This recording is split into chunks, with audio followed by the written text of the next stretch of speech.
Welcome back to Psychedelic Therapy Frontiers, the podcast devoted to exploring the frontiers of psychedelic medicine and what it takes to cultivate a healthy mind, body, and spirit. As always, Psychedelic Therapy Frontiers is brought to you by Numinus. I'm Dr. Steve Thayer, and today my co-host, Dr. Reid Robison, and I discuss why we use music in psychedelic-assisted therapy.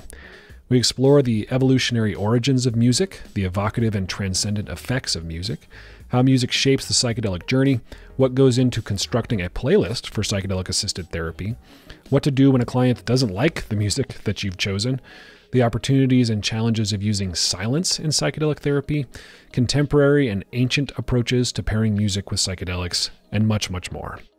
Got a couple of announcements for you before we get into the episode. If you're looking for professional training pursuant to becoming a psychedelic-assisted practitioner, you can check out the courses we offer here at Numinus. Click on the link in the show notes or go directly to numinus.com/training and use the code PTF10 for 10% off selected trainings. If you've listened to the show for a while, you've heard Reid and I talk about the psychedelic clinical trial work that we do here at Numinus. If you or someone you know is interested in being a participant in a psychedelic clinical trial, you can click on the link in the show notes or go directly to numinus.com/research to learn more about the trials we're currently running. If you'd like to support us, you can do so by leaving us a rating or review in places like Apple Podcasts or Spotify. If you enjoy the episode, please share it with somebody that you think might find it interesting. Without further ado, here's our episode today about music. Good morning, Reid. Good morning. It is morning, isn't it? This is different. We don't usually record in the morning, but I'll try to sound more chipper than I feel. Let's wake up. Yeah. You were saying before we recorded that we should have done like a cold plunge or something to excite the senses. But there are other things that excite the senses. Our topic today about constructing a playlist for psychedelic therapy, or at least more generally speaking, why is it that we use music when we are using psychedelic tools for transformation? I've heard it said that music can be the wind in the sails of a psychedelic journey. I kind of like that metaphor. It can be, we'd probably come up with other metaphors, maybe the rudder. Music, different songs create different chapters for a lot of folks in the psychedelic journey space. Mendel Kaelin, researcher who was at Imperial, now founded Wave Paths, a platform for psychedelic therapy music. He calls it the hidden therapist, even in one of the scholarly papers on the topic. I like that as well. Yeah. Yeah, it's kind of a curiosity to me, if not a pet peeve or soapbox item, this question of why don't we talk about this more? Music, why don't we focus on it more? Because in a psychedelic therapy session these days, it is really the only stimulus that we keep there. Like we give eye shades, noise canceling headphones, a recliner to be comfortable. So we silence ourselves so the person can go inward, and yet we give them a playlist. So if you think about it that way, why would it be then an afterthought of like, oh no, we got to find a playlist on Spotify for this session and not like one of the main considerations? I've thought a lot about that with our clinical trials, right? When you're doing a clinical trial, you're doing a research study, you're trying to control for all the variables you can so that you know what to attribute the change to, which variables to attribute the change to. And you're right. So, I mean, the playlists that are cultivated for these trials are consciously cultivated, and consistent, even though you can skip. We're instructed to use this playlist, start at the beginning of a session, and let it ride unless there's a reason to intervene. Yeah, but there's so much that goes into a particular song or the progression, like the sequence of particular songs, that, I mean, it's probably impossible to control for all those variables. But just to your point about your soapbox, it's such a huge lever. Like if you were to control all the variables and have everything the same, but just change the music playlist, this person could have a completely different experience. Yeah, very much so. And research, or the psychedelic kind of community, both in the underground and in the academic research labs and everything in between, we are deconstructing music as one of the big variables in there, or as the hidden therapist, at least starting to, there's a lot of good work being done on creating the arc of a journey by choosing different kinds of music for different parts of the journey, like an opening, a supportive, grounding initial chapter so you can feel safe, and then more of a challenging or songs with more emotionality, provocative. And if you've used the Wave Paths platform, just as an example, this is part of their playlist, and you can pick different songs or lengthen different chapters, and you do, depending on which medicine you pick in that platform. And then there's also a bunch of other groups working on it, like in Copenhagen. We used that playlist in Jamaica when we took a group out there for a retreat last year, right? And I really like how they not only made a playlist, but justified it by the ranking and deconstructing the emotionality of each song and mapping it over the journey. Yeah, it fascinates me because to rank and deconstruct the emotionality of a song is somewhat of a subjective endeavor, right? And I mean, there are some fairly universal principles, like certain keys, certain chord progressions evoke certain emotions. Most people wouldn't say that. I'm not a music expert, but like a minor key versus what it would be like a major key or whatever. Yeah, that they do tend to evoke certain kinds of emotion states, but some of it's subjective. And to focus on that just for a moment, because I think it's intriguing, is we can get into what's happening in the brain when you listen to music and why it moves us and all that, but the emotionality evoked by music, like you mentioned, a major chord, which is what on a major scale would be 1, 3, and 5 of the white keys on a scale, for example. And then if you just shift one of those to one of the black keys on the piano, you have a minor chord, which are considered the sad chords. And the major chord has more of a easy to process harmony, or the harmonics of it by nature of that chord land a certain way in the brain, and the minor is more complex because you've shifted something and then requires more processing. That's one way people think it might be evoking a different response. And even in our voices, when you're talking about something sad, it gravitates more towards the minor sad chord, like auditory signal. Yeah, it's interesting. Yeah, it's like music itself is a language. So you talk about it being the hidden therapist. There are a lot of people who enjoy music or who play music, produce music.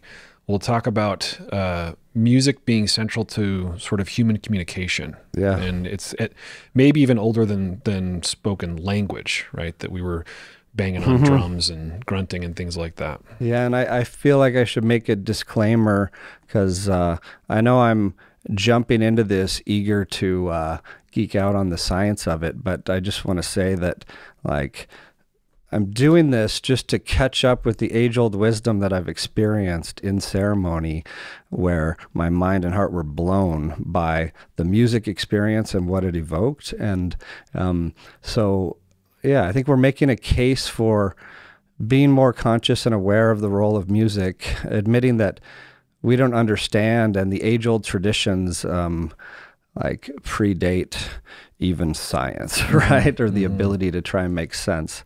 But I think it's worth really putting some time and energy on in this era of psychedelic therapy, for sure. Yeah. And music, you could make a claim that is an ancient technology, that, like I said, an ancient language that we don't fully understand how or why or what it evokes in us. Yeah. So to combine it with these powerful tools, these powerful medicines that are mind manifesting and soul manifesting, creates an incredible synergy. Yeah. Where the sum is more than just the constituent parts. Yeah. So we're talking about, like, why is music interesting to psychedelic therapists or people? Why should we care? But another fun angle on that question that I'm curious what you think about is, like, why are psychedelics interesting to musicians, music researchers, scholars, and music therapists, perhaps? Yeah, because there's all these fun stories about some of the best music that's ever been created being, we suspect or we know, created by people who are experiencing psychedelics, right? The whole Lucy in the Sky with Diamonds phenomenon. But Why is it interesting? I think a lot of the very, very creative folks probably have more neuroplasticity than those of us that aren't as creative. They're in a kind of perpetual psychedelic state because parts of their brain communicate in ways that the neurotypical folks don't. And, I've heard musicians who walk around with sort of permanent synesthesia, and they can sort of see sounds and taste colors and all these things. So it doesn't surprise me that somebody who is deeply emotional, deeply creative, in a way that can create this unique language of music might also be interested in the psychedelic state. But I think for me as a psychedelic therapist, I'm really interested in music just because I've seen the playlist be the other therapist in the room.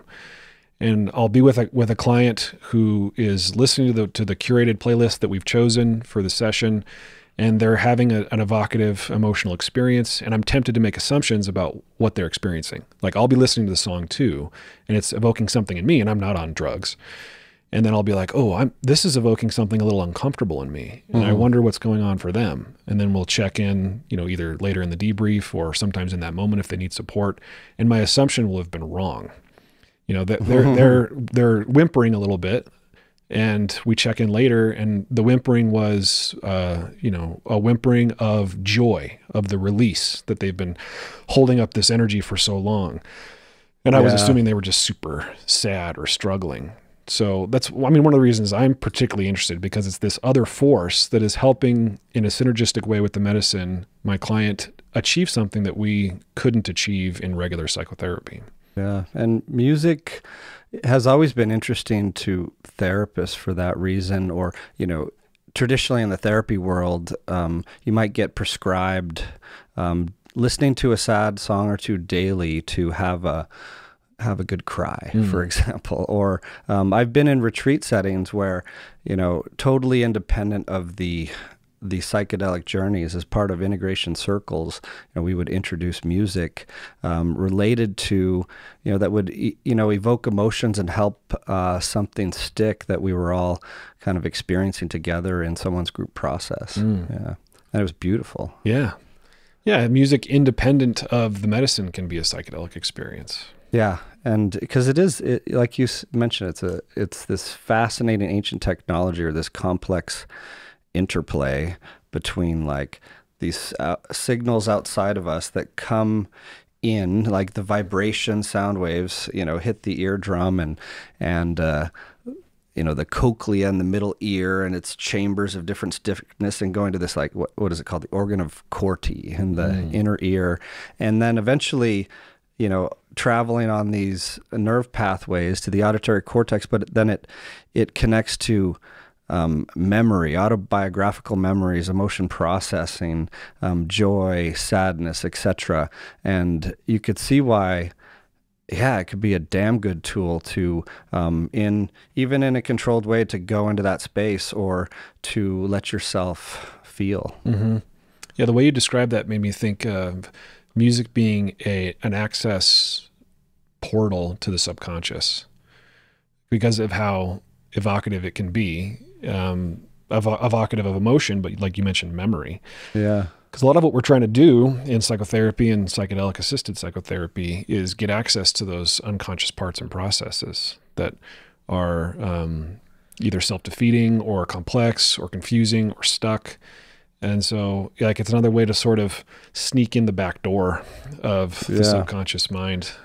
And I want to highlight something else you mentioned that I think is important, is your assumptions are often wrong of someone's experience. And a related idea to point out, I think, is that there's no one-size-fits-all playlist, right? We could I got some funny stories about that. We could try to, and let's get into them, because we could try till we're blue in the face to have that perfect playlist, but every human is so unique in their own way, and things like lyrics may be too evocative or too autobiographical or nostalgic, or too tied to language which is grounded in your everyday reality, where some people gravitate more towards like non-lyrical, or maybe lyrics that aren't very well understood or in a different language, but then you can enter into different territory of like cultural differences in what music might be best suited for an individual. So another caveat is just to take these as principles and concepts and know that you really have to first and foremost consider your client or your group. Yeah, so much we could talk about there. So I'll just follow one thread. There is, I think, an argument to be made about collaboratively co-creating the playlist with each client. Yeah. But then, if somebody's psychedelic naive, they might have some music that they like, but they're not necessarily going to know in every case which songs or which playlist is going to be the most helpful therapeutically. So that's why I think it's, collaborative. You as the therapist with experience might have some ideas about the playlist, like you mentioned, lyrics or no lyrics, the cultural roots of a particular song. I remember in a ceremony once, somebody played that Sitting Around the Fire song it's got, Ram Dass speaking over, I think it was John Hopkins and East Forest collaboration. Yeah. And I remember hearing it come on, and I love that. It's basically a sermon to music. And I'm thinking, okay, this person in particular in this group, they need to hear this. This is really going to be helpful for them. And then shortly after it's over, this person goes, "Who the hell is that guy? He's talking about sitting around the fire. You idiots can sit around the fire. I got stuff to do. I got things to create." So it was evocative in a way that I wasn't expecting, right? I was expecting this to be like, okay. Triggers. Yeah. Yeah. So we're going to test them to the assumptions. But now my mind is grinding to a halt, but there's just so many different variables to consider when we're constructing the playlist. Yeah. Yeah. And so before we venture too far from it, I'm curious your thoughts on why music exists. And there is a debate out there on the evolutionary roots, but it's fun to meander through, wondering, why do you think music evolved? Because it is ancient technology. Like I think the first, maybe even before tools, like the oldest instrument is a flute. The best the world knows it right now is this Neanderthal flute. It's on display in Slovenia, and it's made from like a young bear's left thigh with 4 holes drilled in it. Yeah, I mean, I'm certainly not an evolutionary psychologist or biologist, but my suspicion would be that there was toning and musicality to language before there were words, like before there was vocabulary. My guess is that music was the first way we communicated, one of the first ways we communicated before complex language. So why music? I think it was maybe, like I'm just thinking out loud here, but maybe a way to communicate.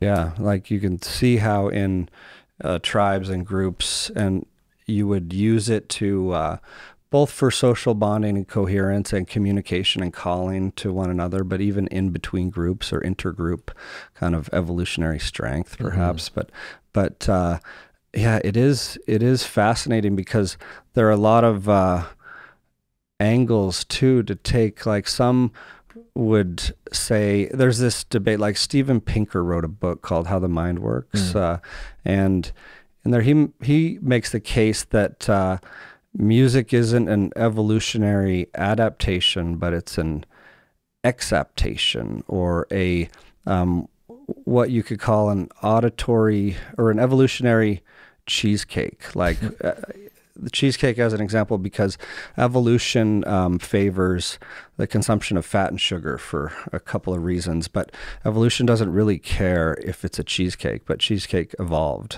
because it has those things. And did music evolve because it has these things like tone and rhythm and communication that affect our emotions and energy level and that we can use to communicate? I tend to, it's all, the devil's in the semantic details, but I tend to think it's, it evolved, the way I view music is more of an evolutionary adaptation and not a accidental byproduct. Yeah. Yeah, that would make sense to me. I think sometimes of music as an intactogen. We talk about different psychedelics being intactogens, meaning something that helps you contact your inner world. Yeah. That reminds me of my exposure to this fascinating kind of view on music when I went to India and saw people chanting, mantras, kirtan, these sacred chants for hours on end to commune with the divine in groups of people or by themselves, reciting things to kind of lose yourself and find the divine. And it turns out that, like, if you look at yoga, we see it in the West here as more of a posture thing. You do your yoga poses, you get a workout, or you expand that a little. Some say, oh yeah, it involves meditation, breathing, but people often leave out one of the biggest parts of it from like centuries ago when these like sages called rishis in the mountains of India were making these systems of living to harmonize oneself with oneself and nature and the divine and each other. Like, that became part of it. It's a path of yoga that you could call bhakti yoga, or like communing with the divine through chanting or music, especially in groups. And that is thought by many to be the fast path of the heart to God. Yeah, that word harmonize, I've used this metaphor on the podcast before. I use it with my clients a lot, but to think of oneself as a musical instrument that can get out of tune. And there's so many things in our environment that can help us get in tune, or things that we harmonize with or we aren't in harmony with, and we can bring ourselves into harmony with. But there's something about sort of the vibrations of musical notes that can feel harmonious or not harmonious with our mental state, our emotional state, our spiritual state. I don't necessarily know where I'm going with this, except to say that there's some, that I get back to the language aspect. There's deep, ancient, embedded in our genetic ancestral code responses to music that I don't fully comprehend. Like an entrainment. I'm into crystal bowls, right? I have a nice collection at home, and there's this little branch of yoga that you could call nada yoga, or the yoga of sound, that the whole idea is to bring harmony back, or bring what's in disharmony or disease into harmony through these sound waves that have an impact. Like, I've got tuning forks on the shelf over there that I got from med school, but in some of the spiritual conscious shamanic communities, those are also a tool for kind of, embodied spiritual practices, right? Yeah. But so the idea being, like, if you've experienced crystal bowls, which many people have these days, they do slip you into somewhat of a trance state rather quickly. And you feel it. It goes through your body. Like, you can, with those tuning forks, you put a tuning fork by your ear, you hear the sound waves going in your ear. You put it on a bone on your skull behind your ear, and you hear it through bone conduction. Some headphones work that way. Yeah. It's so like tuning your body. You mentioned the chanting. I've experienced chanting as kind of like a psycho-spiritual auger, where because of the repetitive nature of it, you just feel like it's drilling down and down and down. And if you allow yourself to follow it, you reach these sort of depths of here and now consciousness that are really hard to get to if you just sort of like think about it. Right? Yeah. And I think it's important to point out that that process does take time. Like, you can train those pathways, you can slip in faster, you can slip in easier, like with medicines on board or in different situation sets and setting. But it is about like, we humans are just wired that way, to need some repetition to quiet the monkey mind and get out of our head into the senses, and therefore connect with that divine, if you will, or to get into that transcendent experience with the monkey mind out of the way. So my monkey mind is going back to your question earlier about why music and how music evolved, and why we're fascinated by the combination of music and psychedelics. And the few experiences I've had with music and psychedelics, I remember feeling like I understood musicians better. And I don't call myself a musician. I played, a string instrument in school and stuff like that. I love music, but I don't pretend to really understand music very well, but I remember listening to a song while on a psychedelic and just thinking, oh, I get this guy. Like I don't necessarily, not that I could put it into words, but I felt a connection to the person who was making the music. Mirror neurons lit up. I guess. Yeah. And what I felt like I was doing is I was actually listening. Like I was listening with more than my ears. I was listening with my whole self, with my heart, with like my soul, with my spirit. And I felt connected to this particular musical artist. And now when I listen to that song, I feel like I can kind of go back there. But I wouldn't have been able to find it without having that experience first. Yeah. And it's fascinating to me that, they've done studies on this. They, whoever they is, The proverbial they. Like in a symphony, you go in there and there's this brain-heart coherence that starts to happen, slipping people into like a similar like brainwave state and even kind of heart electrical energy state, if you will. And that's just listening. And then like music becomes really interesting when it's participatory too. Because we are like, babies can detect rhythm like almost from the get-go, right? Everyone's seen a baby bust a move to a beat or something, but there's something universal. Oh, that reminds me, and I'm just going off on random tangents nonsensically here, but well, we should rename the show Random Tangent. Random Tangent like we do that a lot.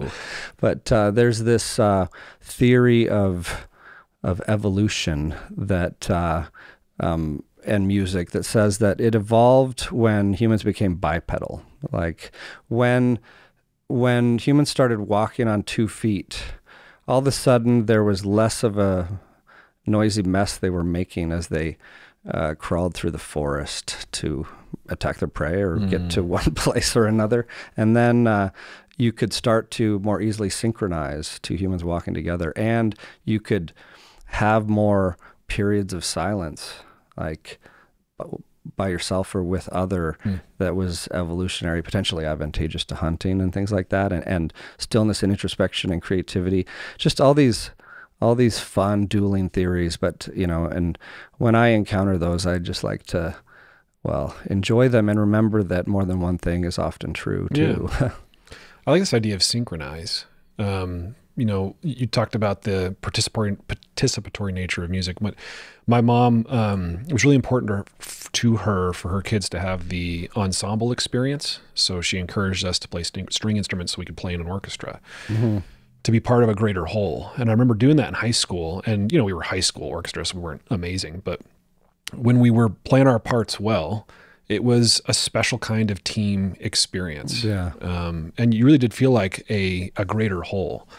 Or in a choir. I remember our a cappella choir instructor in high school wanted to try this little experiment where we, instead of singing out loud, we just thought in our minds the song, and then we all vocalized the last note of the song. Cool. And we were in harmony. Just by doing it in our minds. So this sort of coherence that you were talking about, it's I don't know if it transcends or it subverts, but it's on some kind of mental, energetic, whatever level that is non-conscious. And again, I think that's why one of the many reasons why psychedelics and music play so well together. They're so synergistic. Yeah.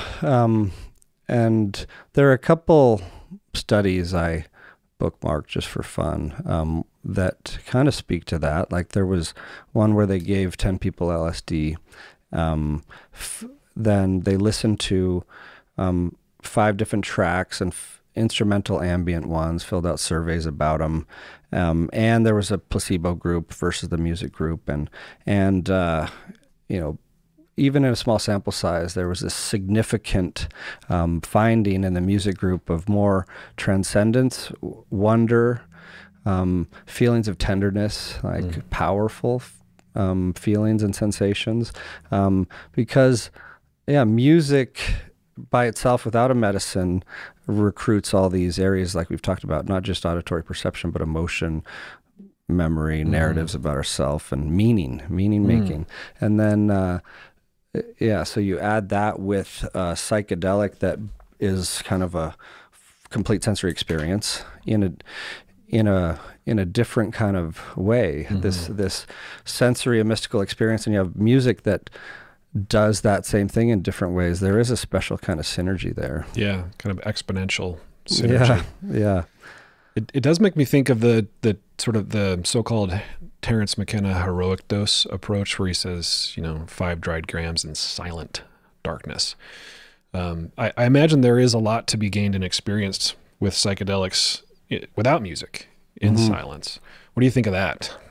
Yeah, I love seeing that acronym written in any context, because it's a fun part of psychedelic history. 5DSGID, right? If I said it right. Something like that. 5 dried grams in silent darkness. And so, yeah, I'm glad you brought that up, because it's kind of the other side of this debate. And I draw a lot of parallels between psychedelic therapy, musicology or playlisting, and yoga, for example, because, back in the day when I was teaching a lot of yoga, I would spend a lot of time, as much time as I'd prep on anything, is making the playlist or the arc of the experience.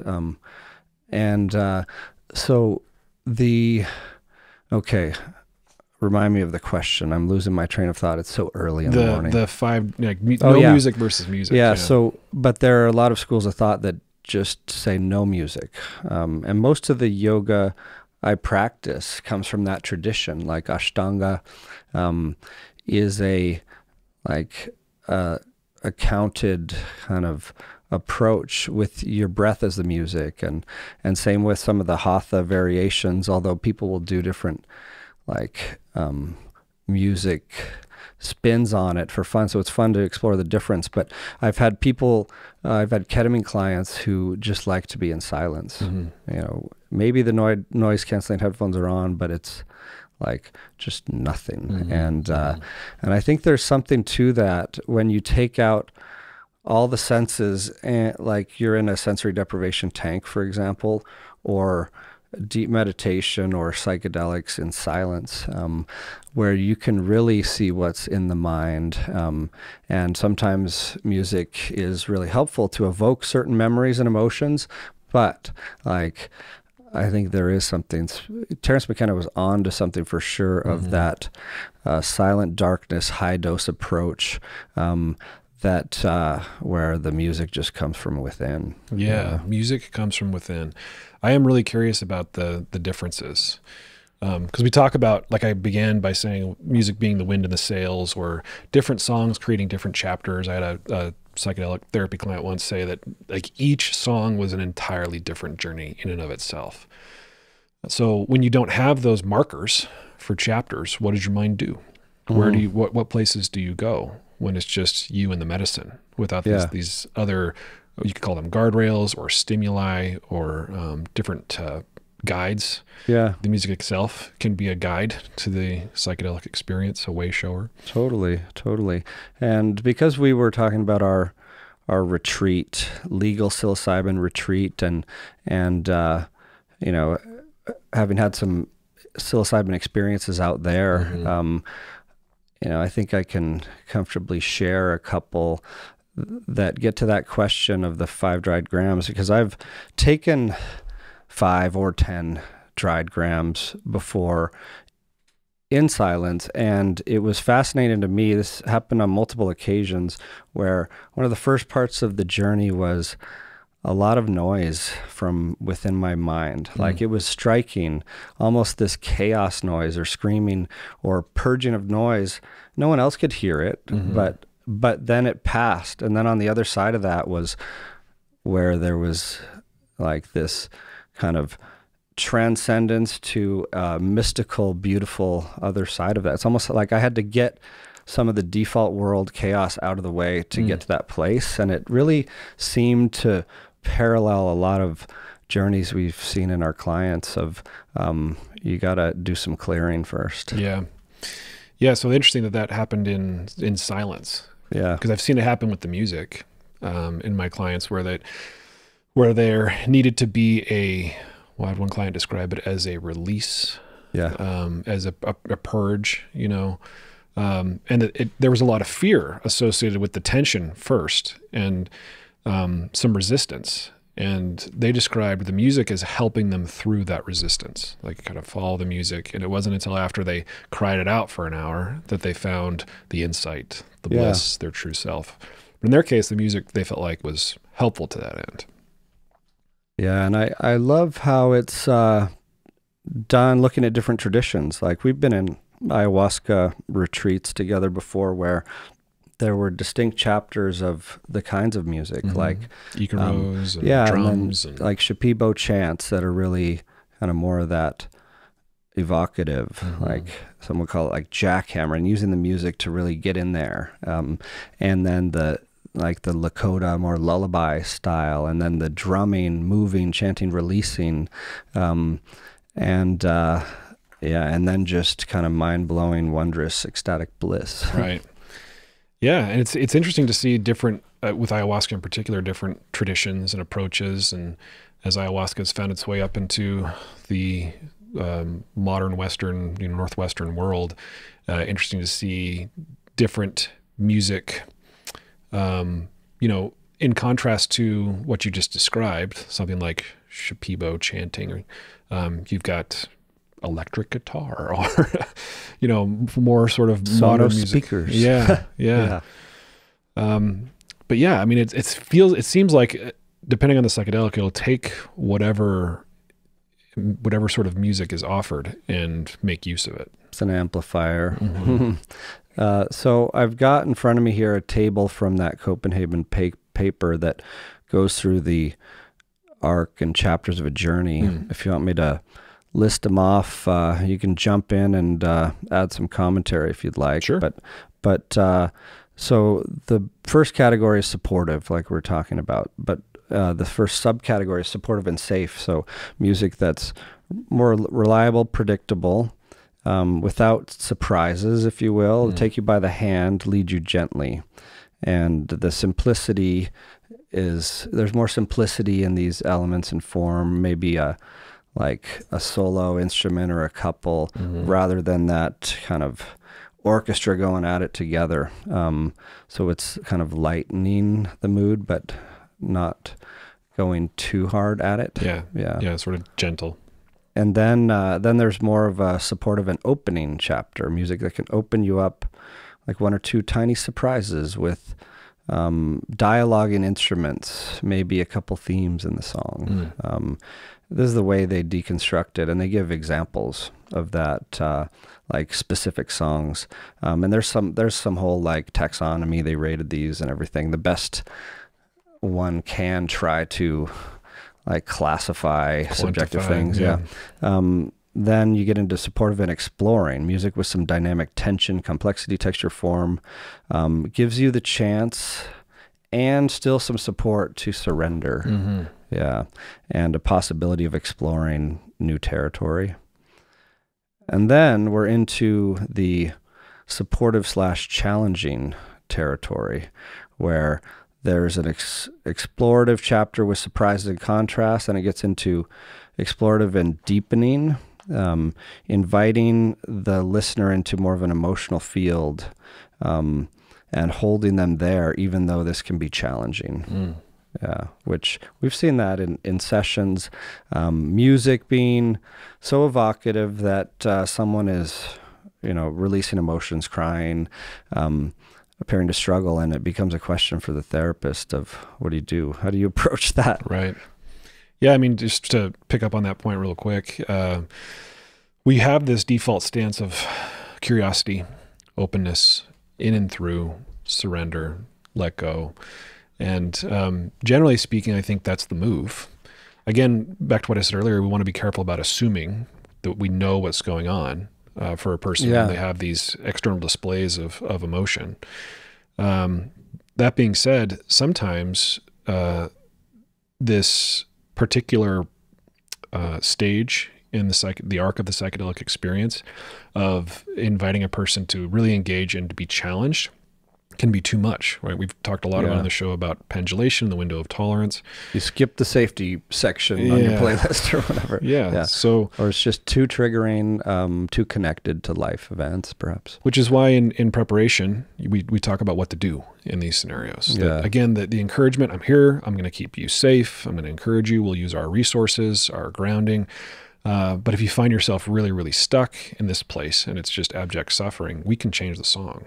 We can pause it. We can breathe. We can talk. It's a nice tool to have and not overuse. Yeah.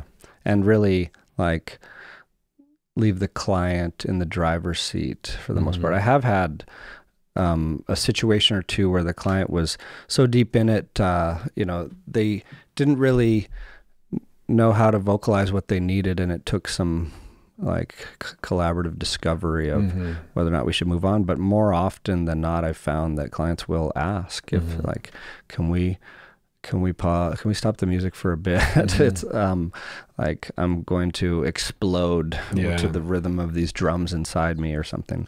Yeah, I remember a client and I had decided on a playlist, but this client also had a few of their own songs that were just familiar songs that they asked me to sprinkle in as I saw fit.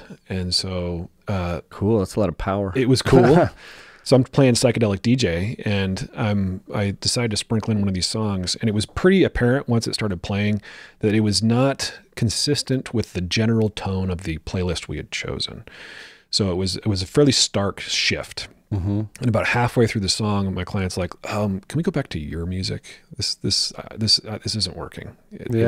And later he explained it was too nostalgic. It was bringing in stuff into the journey that felt discordant with the direction that the very helpful direction the journey was taking him. But we had talked about that, right? And so he felt empowered to make that request.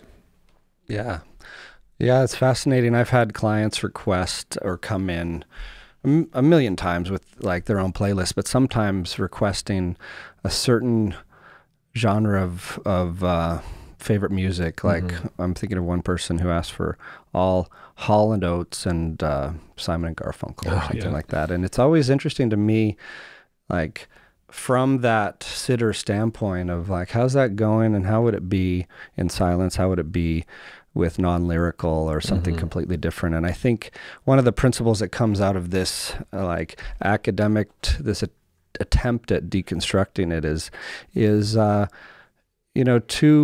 we do want to explore new lands on a psychedelic journey. And there can be a lot of value in the familiar and comfort, especially in that safety and kind of gathering resources stage. But I do think there's something to exploring kind of uncharted territory or different music than you might listen to on your everyday drive. Even if you do revisit this music as part of your integration, this special music. Yeah, I'm beginning to think there's no right way to do this, but there's wisdom and maybe strategy. Because I have had clients who bring in particular songs because those songs are going to be evocative. Right? Like, I used to listen to this song when I was a teenager and I was going through some really hard stuff. It's going to help me bring up the things that I'm having a hard time addressing in regular therapy. Yeah. So it's more than just like, I really like Sheryl Crow. Can we listen to her latest album or whatever? But we'd use that particular music because it's connected to memory. So there are pros and cons, different strategies to using novel versus familiar music. But I do find I use a particular playlist for a lot of my psychedelic therapy clients that it's really never gone wrong. And it's music that I had never heard any of the songs. And none of my clients have been like, "Oh yeah, I've heard that song before." And they've all had different experiences with the music, and a lot of them surprising to me. But it's all been novel. Yeah. And then I did have one ketamine client who brought in some really, really what I would describe as like heavy metal, like not something death I would listen. Yeah, it was kind of like a death metal kind of thing. And he's like, "Don't judge me, bro. This is just this is what I like to listen to." You were judging. Just kidding. I was judging thoroughly. No, I was curious to see what would happen, but for this person, that was what helped him. I remember once just down the hall from where we're sitting, having a ketamine group. This is when we were doing an IFS ketamine group cohort, and like we as co-therapists got excited about this new musical adventure for this particular session of Sigur Jonesy, and like all these like wild and crazy, emotional, transformative journeys potentially. But it was like one or two songs in, and someone like sits up from their ketamine. It's like, can we change the music? So I've had that feedback plenty, where there is no right answer, like you're pointing out, and it does require like just kind of a humility and a constant stance of learning, and because there's a lot of trial and error. Like I've had some ketamine playlists where, or psilocybin playlists where there was an opera song in the middle of it, and I had so many people just like come out of their inner space and be like, "What is this?" And you could see from this taxonomy and deconstruction we're reading or looking at is, that can be good. The triggers can be good, but you can go overboard with it. Yeah, I had an experience in one of our clinical trials where, we didn't get to construct the playlist, the study sponsor did. And this particular trial participant, and these are placebo-controlled trials, so I don't necessarily know that they got the medicine, but they were silent for like 4 hours, just internal, silent, I'm assuming following the music. Finally, they come out, and I'm on the edge of my seat waiting to hear what their experience is like. And one of the first things they say is, this music is sinister. I wouldn't waterboard somebody to this. Like, what are you guys doing with this playlist? And I was like, wow, yeah. Okay. Wasn't expecting that.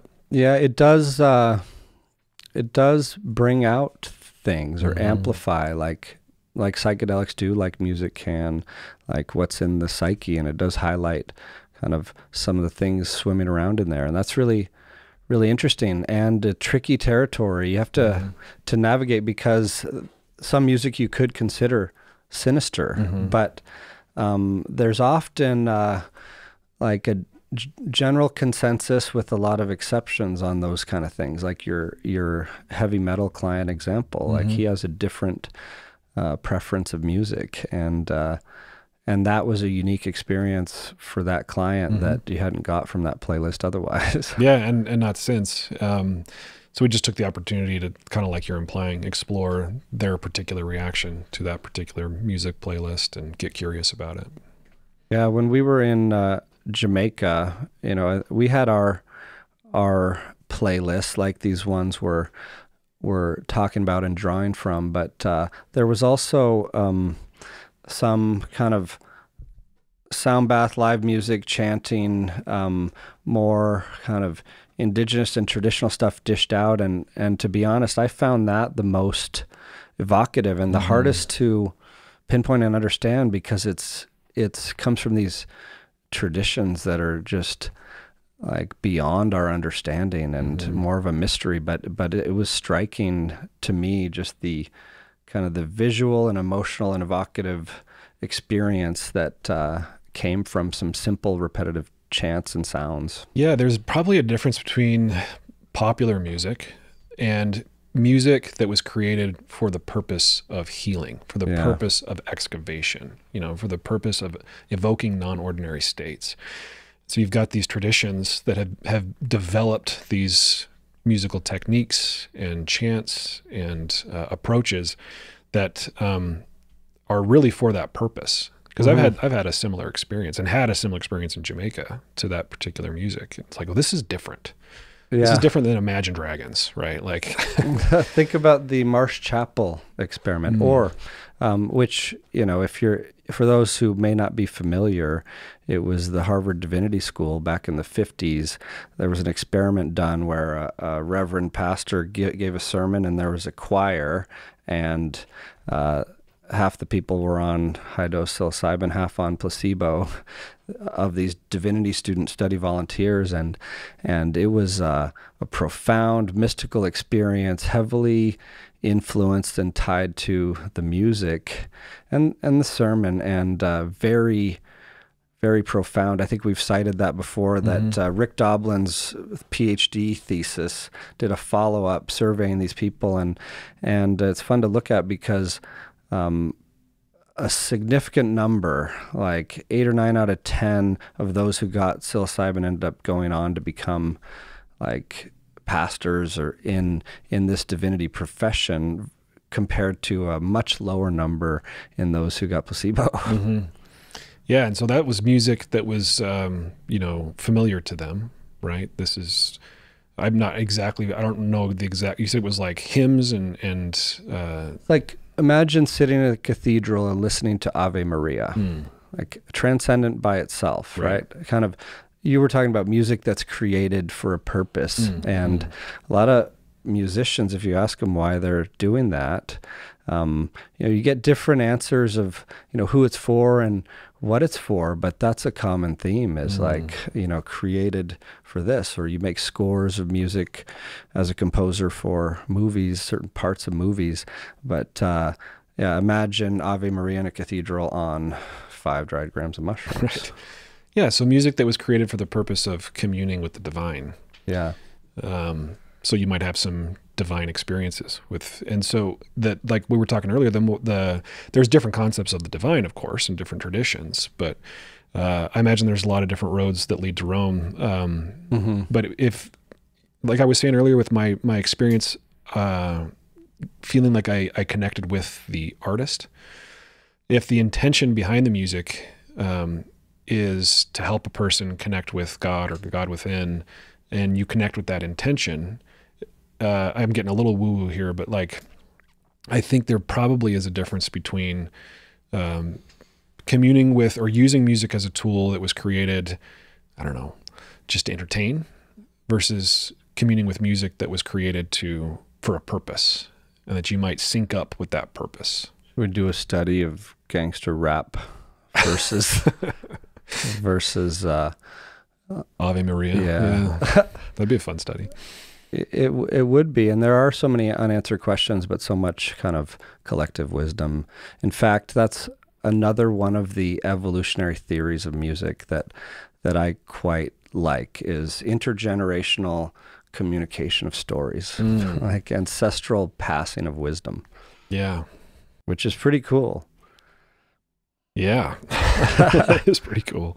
Yeah, the ancestral gifts, the wisdom that can be passed on, and music does, we know from the studies, accelerate learning, not just language, but like motor skill, sports development, performance in many ways. So you could see how it kind of evolved as a booster to many things. I like that, as a booster. So other things related to using music in psychedelic therapy. Well, what do you think? To finish that Copenhagen deconstruction, the last part of it is the challenging section before bringing people back down to a grounding place. Landing. But in the challenging one, there's one that I like the title of. It's called the Rhapsodic Field. The music is a sequence of often unrelated or loosely related musical ideas, presenting many different moods, textures, tempi, and timbres. Ideas and elements can be quite elaborated or even improvisatory. How does one say that? Improvisational. And so then you're into the field of metamorphosis. Significant ideas elaborated in the shape and dynamics of the music, and that transform something from one thing into the next, kind of like this alchemical musical stage. And then comes the stage of mystery, where it's hard in their paper even to generalize this music, but it's often music that's intended to facilitate mystical states or transformation. And they gave examples of like Bach's Crucifixus, Rachmaninoff's Isle of the Dead, and Mahler's, that's in German, Der Abschied. Can't help you there. So really fascinating work. Copenhagen. They've published that work, and more recently, I think last year, a case report of how it went using it. That's so interesting. So fascinating. So just some other just random thoughts For those of you who are curious about how to use music in psychedelic therapy, most playlists, unless you've constructed it otherwise, there will be pauses between songs. And you can think of the pauses as rest breaks, as ways to punctuate the shift in chapters that each song can give. When I was earlier on in this work, when I was learning how to do it, I would get a little nervous about the silence between songs, thinking that I just needed to keep the music going. Like it'll ruin the momentum if there are pauses between songs. But with more experience, I've learned that those pauses actually are really important. Because of the things I said, they can give if a song was particularly evocative, it can give a little bit of a trough on the tail end of that peak, that emotional peak. Allow them to get reacquainted with where they are, who they are, without the musical guide or wind. Yeah, there's an interesting debate on that too in the field of some platforms, approaches, playlists, even in studies, will encourage like a crossfading or like the wave paths will more flow one thing into the next. And a lot of it's AI generated music, by the way, in that platform, which is interesting. But yeah, it's one of those things that highlights the fact that there are no absolute right answers, and we're just sharing collectively this experience of learning together of how music plays a role, not just in the psychedelic session, but in the whole arc from preparation through integration. But even more so, it helps us understand and see better the role of music in our lives. Absolutely. So yeah, that was just my current opinion with those pit stops or pauses between songs. But back to our point about there's probably no exactly right or exactly wrong way to do this. There are a variety of reasons why somebody might have difficulty with a particular song. We gave some stories and some examples, but this comes from psychiatrist Paul Huey, who he taught the module in my MAPS MDMA training on music. And he gave us kind of this experiential session with listening to 3 different songs as we were in quiet reflection. It was really provocative. It was really cool. But he talks about 3 reasons why people might have difficulty with music. There might be an aesthetic misattunement. They just don't like that kind of music. There might be an affect or an emotional mismatch. They went one place emotionally, and this music is, singing a different tune. And so that can create some dissonance. And then, like we talked about, psychological resistance. It's the music is actually helping them access something that's really difficult, and they just aren't ready, or they don't feel well-resourced enough to go there. Yeah, those are good points. I really appreciate Paul Huey's wisdom. He's awesome. And one thing I want to make a plug for, because I went and experienced this past weekend, was there's an ecstatic dance that's happening about monthly now in Park City. It's been on and off, but at a really cool space called the Yoga Shop or something like that. And the music was done this past weekend and will be every time for the next while by John Pattern. And if you look up John's music on Spotify, it's pretty amazing. He's a therapist who lives here in Utah. His name's John Patterson, and he goes by John Pattern, and I think his tagline on Spotify is something like "Change the Pattern." But it was really incredible how he kind of created this music for that purpose. Like, talk about, like you were mentioning, being a psychedelic DJ in sessions, and when you're seeing a DJ in a concert, or you're at a symphony, or going to ecstatic dance, you're on a journey, or in an ayahuasca ceremony, there's live music, and they're guiding you, like as your literal guide through their creative music process. And I'm excited to go experience that again, and just wanted to make a plug for those in Utah to check out the ecstatic dance in Park City and John Pattern's music. Well, you sharing that made me think of the group synergistic experience that music can sometimes occasion. Yeah, because we talked about jokingly the psychedelic DJ, but I've been at concerts with DJs, and the way they use the music, they can shift the entire energy of the collective, of the crowd. Like, just watch when the beat drops.